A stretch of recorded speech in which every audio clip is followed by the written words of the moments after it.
নমস্কাৰ এই মুহূৰ্তত আহি পৰিছে ৰাজ্যখনৰ বাবে কেইবাটাও ব্ৰেকিং নিউজ আৰু এনে ধৰণৰ খবৰসমূহ নিতৌ চাবৰ কাৰণে চেনেলটো সাবস্ক্ৰাইব কৰি ভিডিঅ'টোত এটা লাইক কৰি দিব। এই মুহূৰ্তত জনাইছো এটা অতিকৈ গুৰুত্বপূৰ্ণ খবৰ। দৰং জিলাৰ গৰুখুটিত উচ্ছেদ অভিযান চলাইছে যদিও এতিয়াও অৱৰুদ্ৰ দ্বীপত জীৱন নিৰ্বাহ কৰি আছে দুৰ্ভগীয়া উচ্ছেদিত লোকসকলে। গৰুখুটি ধলপুৰৰ অমানৱীয় উচ্ছেদে এমাহ অতিক্ৰম কৰি গ'ল। উচ্ছেদিত স্থানত আৰম্ভ কৰা হৈছে গৰুখুটি প্ৰকল্প, কিন্তু এতিয়াও অৱৰুদ্ৰ দ্বীপত জীৱন নিৰ্বাহ কৰি আছে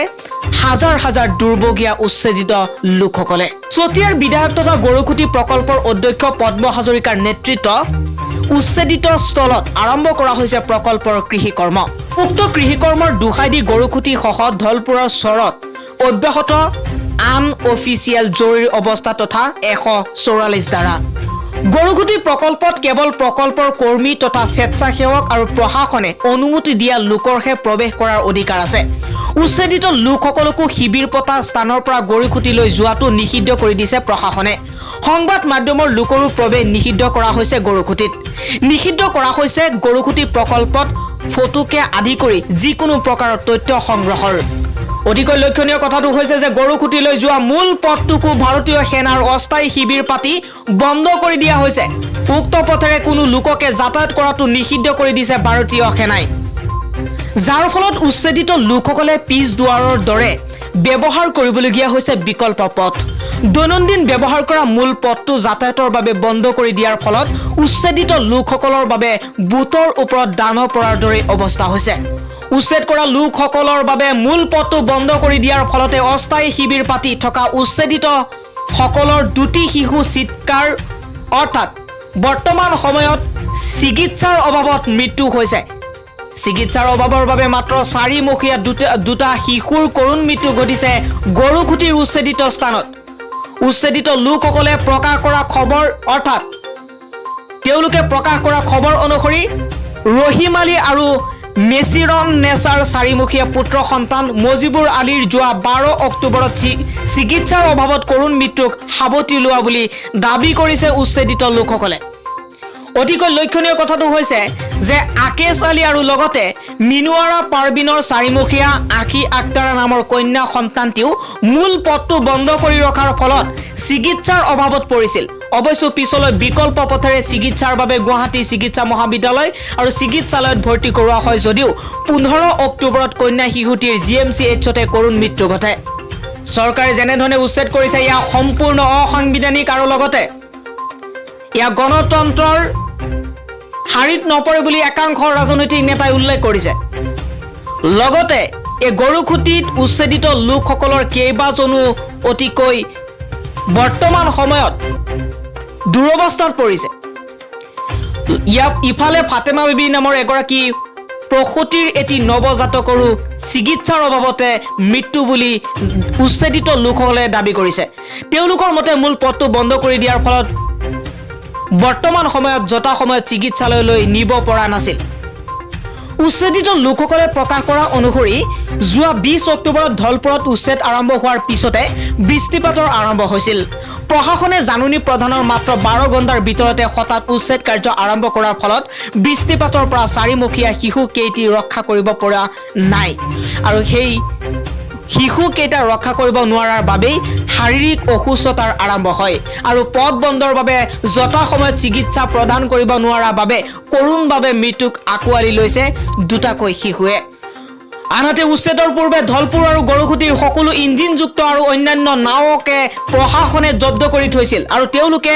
বহিৰ্বিশ্বৰে সম্পূৰ্ণৰূপে বিচ্ছিন্ন হৈ থকাৰ লগতে প্ৰথম অৱস্থাত বিকল্প পথেৰে যাতায়াত কৰাৰ সকলো বাটো বন্ধ হৈ পৰিছিল, যাৰ ফলত ৰোগীয়া শিশু আৰু লগতে চিকিৎসালয়লৈ প্ৰেৰণ কৰিবলগীয়া অপৰাগ হৈ পৰিছিল উচ্ছেদিত লোকসকল। ইফালে কোনো ক্ষতিপূৰণ পুনৰ সংস্থাপন আৰু চৰকাৰী সাহায্য নোপোৱাকৈ এতিয়াও চৰৰ মাজতে মাটিৰ ওপৰত চালি একোখন লৈ জীৱন যাপন কৰি আছে ধলপুৰৰ উচ্ছেদিত লোকসকলে। আন এটা খবৰ হৈছে UGC নেট পৰীক্ষাৰ সংশোধিত তাৰিখ মুকলি কৰা হৈছে 20 নৱেম্বৰৰ পৰা আৰম্ভ হ'ব নেট পৰীক্ষা ৰাষ্ট্ৰীয় পৰীক্ষা সংস্থাই UGC নেট ডিসেম্বৰ 2020 আৰু জুন 2021ৰ পৰীক্ষাৰ বাবে সংশোধিত পৰীক্ষাৰ তাৰিখ মুকলি কৰিছে জাননী অনুসৰি UGC পৰীক্ষা 20 নৱেম্বৰ 2021 তাৰিখে আৰম্ভ হ'ব প্ৰাৰ্থীসকলে অফিচিয়েল ৱেবছাইট ugcnet.nta.nic.in সমগ্ৰ সময়সূচী পৰীক্ষা কৰিব পাৰে NTA ইয়াৰ পূৰ্বে এই পৰীক্ষা 17 অক্টোবৰৰ পৰা অনুষ্ঠিত হ'ব বুলি ঘোষণা কৰিছিল যদিও অন্যান্য পৰীক্ষাৰ সৈতে একে সময়তে অনুষ্ঠিত নকৰাৰ সিদ্ধান্ত গ্ৰহণ কৰি 17 পৰা 25 অক্টোবৰলৈ পিছুৱাই দিছিল পৰীক্ষাসমূহ এতিয়া 20 21 22 24 25 26 29 আৰু 30 অক্টোবৰ আৰু 1 2 3 4 আৰু 5 ডিসেম্বৰত অনুষ্ঠিত হ'ব পৰীক্ষাৰ এডমিট কাৰ্ড খুনকালে NTAৰ অফিচিয়েল ৱেবছাইটত উপলব্ধ কৰা হ'ব UGCয়ে প্ৰাৰ্থীসকলক পৰীক্ষা সম্পৰ্কীয় আপডেটৰ বাবে নিয়মীয়াকৈ www.nta.ac.in বা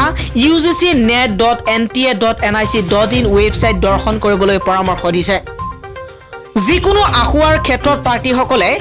0114075 900 নম্বৰত NTA সহায়ক ডেস্কৰ সৈতে যোগাযোগ কৰিব পাৰে বা ugcnet@nta.nic.in ৱেবছাইটো দৰ্শন কৰিব পাৰে পৰীক্ষাত উত্তীৰ্ণ হ'বলৈ প্ৰাৰ্থীসকলে কমেও 40% নম্বৰ লাভ কৰিব লাগিব লগতে সংৰক্ষিত প্ৰাৰ্থীৰ বাবে 35% নম্বৰ পাব লাগিব কোভিড শেষ হোৱা নাই দৈনিক সংক্ৰমণ 1000 হলেই কঠোৰ ব্যৱস্থা লোৱা হ'ব এই মন্তব্য অসমৰ স্বাস্থ্য মন্ত্ৰী কেশৱ মহন্তৰ শাৰদীয় দুৰ্গোৎসৱৰ পাছতে ৰাজ্যত পুনৰ কোভিডৰ সংক্ৰমণ বৃদ্ধি পাবলৈ ধৰাক লৈ ৰাজ্যবাসী উদ্বিগ্ন হৈ পৰাৰ সময়তে কোভিডক লৈ জনসাধাৰণক সতৰ্ক দিছে মুখ্যমন্ত্ৰী ডক্টৰ হিমন্ত বিশ্ব শৰ্মাই যোৱাকালি তামুলপুৰত নিৰ্বাচনী সমাবেশৰ সভাস্থলীৰ পৰাই মুখ্যমন্ত্ৰী ডক্টৰ হিমন্ত বিশ্ব শৰ্মাই জনসাধাৰণক কোভিড শেষ হোৱা নাই বুলি নাভাবিবলৈ সকিয়নি দি সকলোকে কোভিডৰ ভেকচিন লোৱাৰ আহ্বান জনাইছে ইপিনে স্বাস্থ্যমন্ত্ৰী কেশৱ মহন্তই সাংবাদিকৰ আগত কয় যে প্ৰতিদিনে কোভিডৰ সংক্ৰমণ 1000লৈ বৃদ্ধি পালে চৰকাৰে কঠোৰ ব্যৱস্থা গ্ৰহণ কৰিব নিৰ্বাচন থাকক বা নাথাকক কোভিডৰ সংক্ৰমণ বৃদ্ধি পালে চৰকাৰে ব্যৱস্থা ল'বই লাগিব নিৰ্বাচনৰ লগত কোভিডৰ কোনো সম্পৰ্ক নাই উপনিৰ্বাচনৰ ক্ষেত্ৰতো দেশৰ নিৰ্বাচন আয়োগে কোভিড বিধি অনুসৰি নিৰ্বাচন অনুষ্ঠিত কৰিছে কোভিডৰ দুটা ভেকচিন লোৱা লোককহে নিৰ্বাচনৰ কামত আয়োগে নিয়োজিত কৰিছে ইফালে বিদ্যালয় খোলাৰ প্ৰসংগত শিক্ষামন্ত্ৰী ডক্টৰ ৰণোজ পেগুৱে কয় যে ৰাজ্যখনত কোভিডৰ সংক্ৰমণৰ হাৰ নিম্নগামী হোৱা বাবেহে বিদ্যালয়সমূহ খোলা হৈছে নহলে এটা প্ৰজন্ম পংগু হৈ যাব তদুপৰি শিশুৰ ক্ষেত্ৰত কোভিডৰ সংক্ৰমণৰ সম্ভাৱনা যথেষ্ট দুৰ্বল বুলি ইতিমধ্যে বিজ্ঞানীসকলে কৈছে বুলি অসমৰ শিক্ষামন্ত্ৰী ডক্টৰ ৰণোজ পেগুৱে উল্লেখ কৰে এই মুহূৰ্তত জনাইছো এটা অতি গুৰুত্বপূৰ্ণ খবৰ বিজেপিক ভোট দিলে প্ৰতিদিনে লাভ কৰিব 26 লিটাৰকৈ গাখীৰ বাক্সা নিৰ্বাচনী সভাত মুখ্যমন্ত্ৰী ডক্টৰ হিমন্ত বিশ্ব শৰ্মাৰ ভাষ্য মুখ্যমন্ত্ৰী ডক্টৰ হিমন্ত বিশ্ব শৰ্মাই প্ৰতিটো সমষ্টিতে দলীয় প্ৰাৰ্থীক জয়ী কৰাবলৈ প্ৰতিখন নিৰ্বাচনী সভাত দিছে ন প্ৰতিশ্ৰুতি লগতে হিমন্ত বিশ্ব শৰ্মাই UDFৰ লগতে কংগ্ৰেছকো সমালোচনা কৰিছে UDF আৰু লগতে কংগ্ৰেছক যদি আমি ভোট দিওঁ আকৌ 5 বছৰ বিৰোধীত থাকিব লাগিব বুলি মন্তব্য কৰে পদুমক ভোট দিলে প্ৰতিদিনে 26 লিটাৰ গাখীৰ লাভ কৰিব বুলি অদ্ভুত মন্তব্য হিমন্ত বিশ্ব শৰ্মাৰ লগতে আনন্দ বজাৰত কোমল ষ্টৰেজ সালবাৰীত এম্বুলেন্স আৰু লগতে সাউদৰ ভিটাত প্ৰেক্ষাগৃহ বনোৱাৰো প্ৰতিশ্ৰুতি হিমন্ত বিশ্ব শৰ্মাৰ এই বছৰত 1 লাখ চাকৰি দিয়াৰো প্ৰতিশ্ৰুতি দিছে ডক্টৰ হিমন্ত বিশ্ব শৰ্মাই নিৰ্বাচন আহিলেই ৰাজনৈতিক নেতাবোৰৰ মুখত প্ৰতিশ্ৰুতিৰ ঢৌ লগতে সকলো ল'ৰা ছোৱালীয়ে কৰ্মসংস্থাপন পাব লাগিব বুলিও মন্তব্য কৰিছে নিৰ্বাচনী প্ৰচাৰত 1 টকাৰো ঘুষ নোখোৱাকৈ চাকৰি পাব পুলিচত 25,000 চাকৰি হ'ব মুখ্যমন্ত্ৰী ডক্টৰ হিমন্ত বিশ্ব শৰ্মা থকালৈকে চাকৰিৰ নামত কোনেও 1 টকাও দিব নালাগে বুলি মন্তব্য কৰিছে ডক্টৰ হিমন্ত বিশ্ব শৰ্মাই